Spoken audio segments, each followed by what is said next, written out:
Super Saravana stores.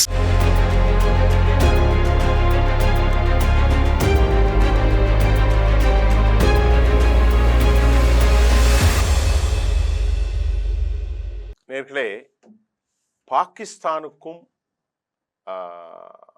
தலிபான்களுக்கும் என்ன மோதல் என்ற கேள்வி இப்பொழுது எழுந்திருக்கிறது. ரொம்ப முக்கியமாக பாகிஸ்தான் நேற்று F-16 மூலம் காபூல், காந்தஹார் மற்றும் பக்யாத் மாவட்டங்களில் நிலைகளில் கடுமையான தாக்குதல். இந்த தாக்குதலில் பாகிஸ்தான் அறிவிப்பினூடாக 2 நிலைகளில் 247 பேர் கொல்லப்பட்டிருக்கிறார்கள் செய்திகள் வந்திருக்கிறது. இந்த செய்தியின் நூலாக பாகிஸ்தானுக்கும் ஆப்கானிஸ்தானுடைய தலிஃப்களுக்கும் ஒரு கடுமையான ஒரு உச்சபட்ச மோதல்கள் இராணுவ மண்டலமாக மாறியிருக்கிறது. இவற்றில் அவர்கள் இந்தியாவை கோர்த்து விடுவதற்கான நடவடிக்கையும் நடந்து வருகிறது. இந்த பிரச்சனையில் சமாதானத்தை வேண்டுமென இங்கிலாந்து, யுனைடெட் கிங்டம் மற்றும் துருக்கி, கத்தர், மலேசியா போன்ற இஸ்லாமிய நாடுகள் தங்களது வேண்டுகோளை வைத்திருப்பதை பார்க்கிறோம். தாலிஃப்களுக்கும் பாகிஸ்தானுக்கும் உள்ள உறவுகளின் கடந்த காலம் அவர்களில் ஒரு வலிமை வாய்ந்த சக்தியாக மாறுவதற்கு இருந்தார்கள். ஆப்கானிஸ்தானுடைய முதல் ஆட்சி காலத்தில் 1020 என்று அவர்களுடைய ஆட்சியை பிரிக்கலாம். அதற்கு பிறகு அமெரிக்காவுடைய அந்த படையெடுப்பினூடாக முழுமையான அமெரிக்காவினுடைய கையாள்களாக பாகிஸ்தான் மாறிப்போனது. தெஹ்ரீகே தாலிபான் இப்போது அது ஒரு பயங்கரவாத இயக்கமாக அறிவிக்கப்பட்டிருக்கிறது. இந்த இயக்கத்திற்கு அடிப்படைத்துவமான ஜனநாயக ஆட்சிகளை பாகிஸ்தானிலிருந்து மாற்றி முழுமையான இஸ்லாமிய ஷரியா, சுன்னா, அதாவது மார்க்க அடிப்படையிலான குர்ஆன் கூறுகிற இஸ்லாமிய ஆட்சி நிலைப்படுத்துவதற்கு இவர்கள் போராடி கொண்டிருக்கிறார்கள்.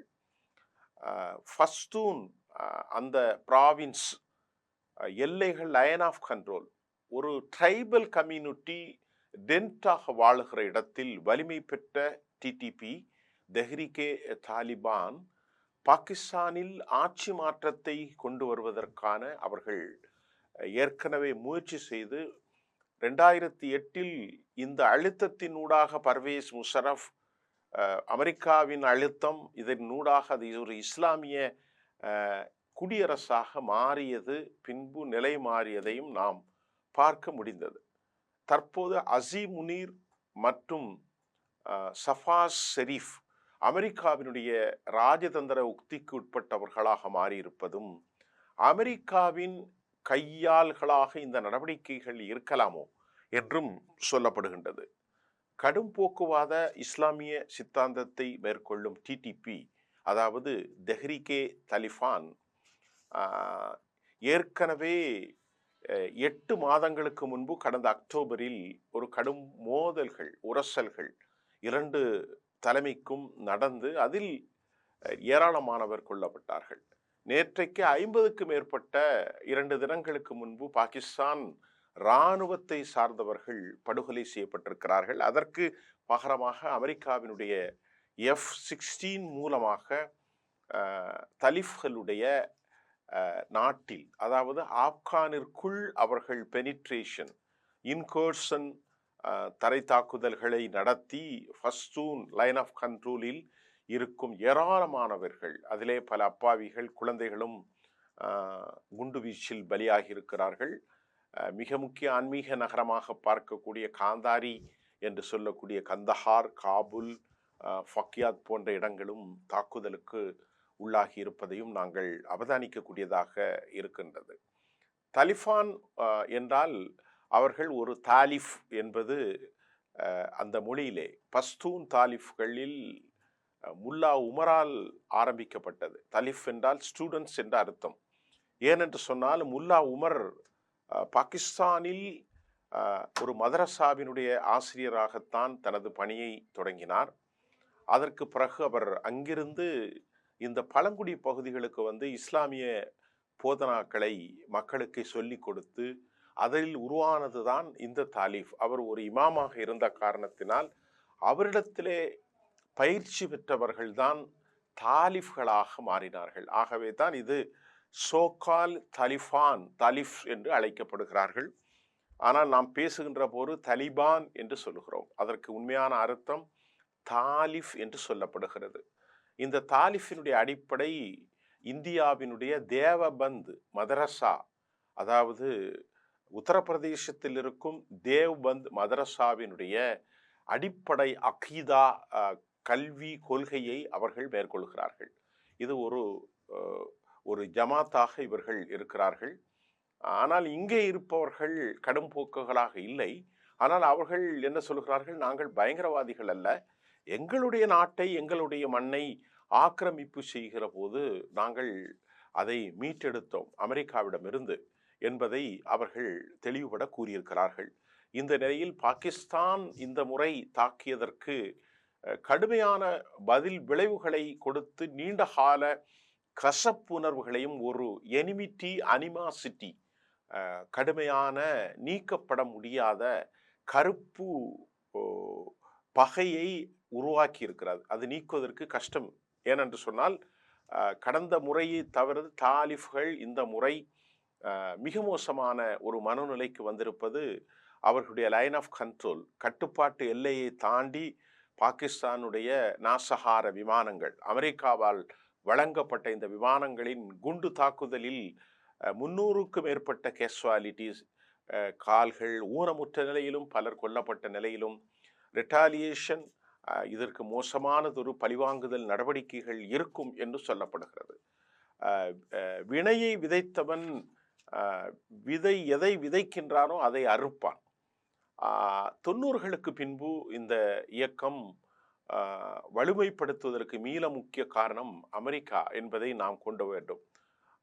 1970களுக்கு பின்பு நஜீபுல்லாவுடைய அரசாங்கம் அது ஒரு டெமோக்ரஸியாக இருந்த நேரத்தில் தான் பஷ்தூன்கள் பாகிஸ்தானிலிருந்து ட்ரெயின் ஆகி முழுக்க பாகிஸ்தானுடைய ஆட்சியாக இது மாறியதற்கு மூல காரணம் பாகிஸ்தானுடைய, அமெரிக்காவுடைய, சவுதி அரேபியாவுடைய ஒரு ஃபண்டிங்.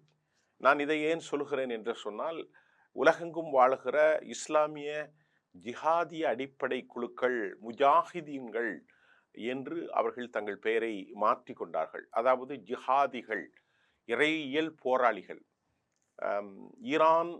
ஈராக்கிலிருந்தும் சவுதி போன்ற அந்த மத்திய கிழக்கு பல நாடுகளிலிருந்தும் இஸ்லாமிய பிரதர்ஹுட் என்று சொல்லக்கூடிய அளவிலே ஒரு உம்மத் என்று சொன்னால், ஒரு இஸ்லாமியனுக்கு சிக்கல் வந்தால் அனைத்து உயிர்களும் அந்த சகோதரனை காப்பாற்றுவதற்காக இடம்பெயர வேண்டும் என்ற அவர்கள் ஹிஜ்ரத் அடிப்படையிலே முஜாஹிதீன்களை வலிமைப்படுத்தியது பாகிஸ்தானும் அமெரிக்காவும் சவுதி அரேபியாவும்.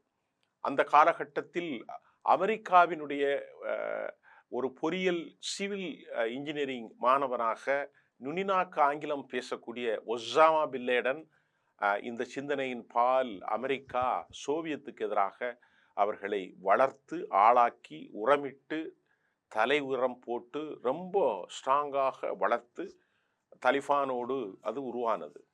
அப்போ இணைந்த இஸ்லாமிய குழுக்களின் மூலம் முஜாஹிதீன்கள் இணைந்துதான் சோவியத்தை 10 ஆண்டு போரில் தோல்வியடை செய்ததும் அமெரிக்காவுடைய ராஜதந்திர நடவடிக்கை, சவுதி அரேபியாவினுடைய மிகப்பெரிய சுன்னா முஸ்லீம் ஃபண்ட் பண்ணதும் பாகிஸ்தானுடைய செயல்பாடுகளும் இதில் அடங்கும். தற்போது 10 அவர்கள் முதல் ஆட்சியிலே பாகிஸ்தான் அவர்களுக்கான உதவிகளை செய்தார்கள். 30 மில்லியன் அளவிற்கு உக்ரைன் மற்றும் பல நாடுகளிலிருந்து கூட அவர்கள் ஆயுதங்களை பெற்றார்கள். கொஞ்சம் கொஞ்சமாக இருந்த அந்த பகை அமெரிக்காவுக்கு விரோதமாக மாறிப்போனது. அமெரிக்காவுடைய ட்வின் டவர் அட்டாக்ஸின் மூலமாக ஒசாமாவை தங்களிடத்தில் ஒப்படைக்க வேண்டும் என கடும் வேண்டுகோளை வைக்கப்பட்ட போது அதை மறுத்ததால் அதற்கு பிறகு அமெரிக்கா நேட்டோ தாக்குதலின் மூலம் 18 ஆண்டுகளாக இந்த போர் மண்டலம் மாறியது. அப்போது பாகிஸ்தான் முழுமையாக தலிஃப்களுடைய எதிர்முனைகளாக மாறியிருந்தார்கள். ஒசாமாவை கொலை செய்தது அந்த காலகட்டத்தில் பாகிஸ்தானில் இருக்கும் உளவாளியும் அவருடைய இணை மருத்துவரும் அவரே காட்டி கொடுத்தார் என்றும் அந்த ஆபரேஷன் நடந்ததையும் நாம் இங்கே பார்க்க வேண்டும்.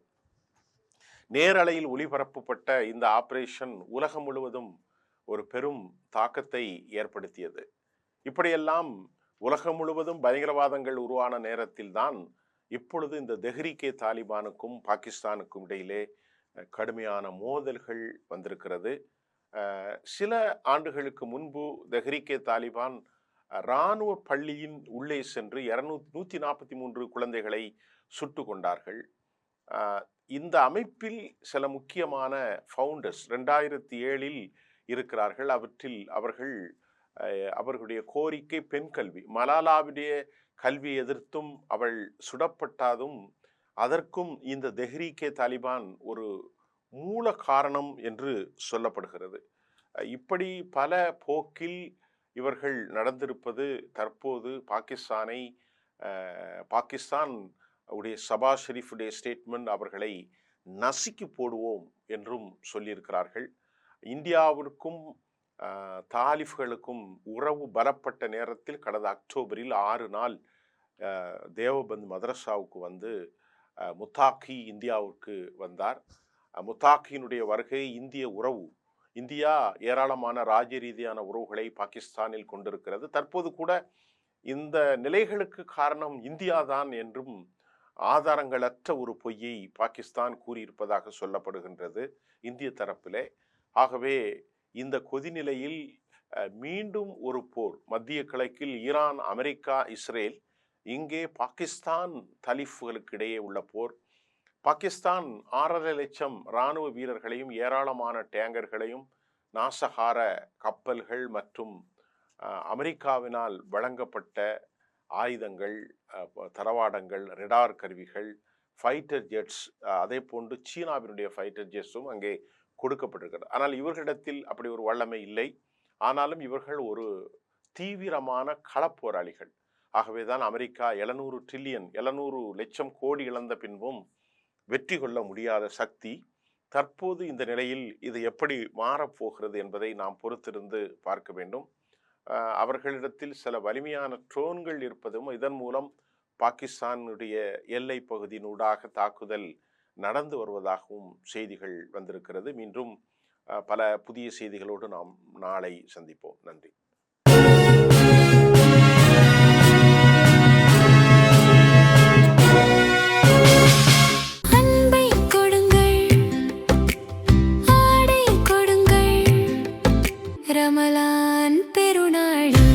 Super Sarvana Stores.